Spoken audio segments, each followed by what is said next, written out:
This is breaking news. And breaking news as we go on the air here now at 4 o'clock. New York City streets turn into raging rivers as we are slammed with a September storm for the record books. Even first responders are having a tough time getting around during this dangerous downpour. Roads, subways, buses, entire neighborhoods all feeling the impact. And parents and families, caregivers all scrambling this afternoon as some schools and daycares have been dismissing early because of the flooding concerns. The rain came roaring in during the morning rush and really hasn't stopped since. Right now, both New York and New Jersey are under states of emergency.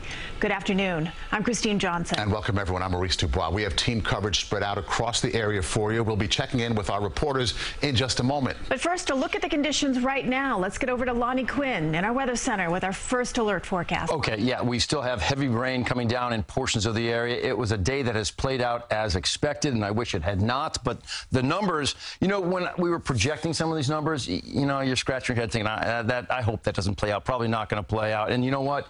It played out. So for those of you who are doubters, look at that. JFK, 8.2 inches. South Slope, Brooklyn, 6.68. Central Park, moving in on 6 inches of rain, and it looks like there's going to be more rain to come. So the flood watches, the flood warnings, the flood advisories, all of this that's in effect right now is going to stay in effect. We'll keep you up to speed on whenever anything gets discontinued, but I don't see it happening because we still have bouts of very heavy rain out there. Look at this line, all right? And remember the fashion in which it's moving. It's kind of going all over just the same places. One storm followed by another storm, followed by another storm. Let's dig in a little closer here and show you what we're dealing with. Right smack dab on top of 495. Heavy rain for Oyster Bay as well. Stretching over to the shoreline in Nassau County, and you get up into Connecticut. Maybe it's not quite as heavy, but tell that to the folks who are in New Canaan, where it's coming down with a good clip. We've got bouts of, you know, moderate to heavy rain anywhere from, I'd say, Stamford, Connecticut, like Darien, over towards Westport, a little bit, maybe nipping into Fairfield County. You're dealing with it as well, into Fairfield, Connecticut as well. You've got it. Big picture shows you, all right? This is what we're mostly concerned with. Now, the front itself is going to extend all the way offshore of the Carolinas, but I think this is the worst of it for us, and we're in it right now. We've been in it all day long. Let me show you how this is going to play out with a couple of high-pressure systems, one to our west, one to our east. No place for this rain to go. It can't escape. Not yet. I'll show you how this all works out. You put it into motion. Here we are, 8 p.m. You still have bouts of heavy rain out there. That's 8 p.m. Here we are, 1 a.m. Hello, let's get this thing going.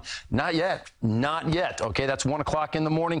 It is showing signs of getting out of here maybe a little bit earlier than we were thinking as of yesterday. This is 8:30. Now it's really New York City and points east, but we're not entirely done.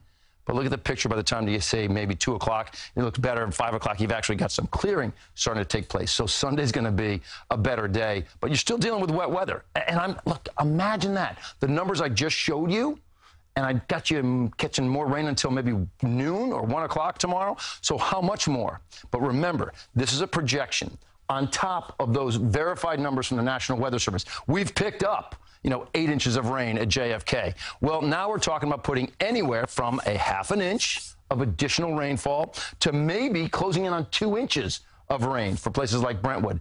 I mean, you said one for the record books. I'll put this into perspective for you.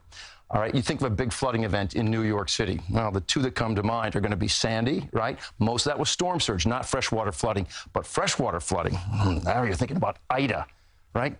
The numbers that we've seen are bigger than some of those Ida numbers out there. Now, Ida's came down within a 3-hour period, which was really difficult. But some of these areas are catching more rain than we had with Ida, which was catastrophic. But you look at the driving out there right now, guys, you can't get anywhere. Listen, we'll have more coming up a little bit later. But right now, let's get over to you. Okay, Lonnie, thank you.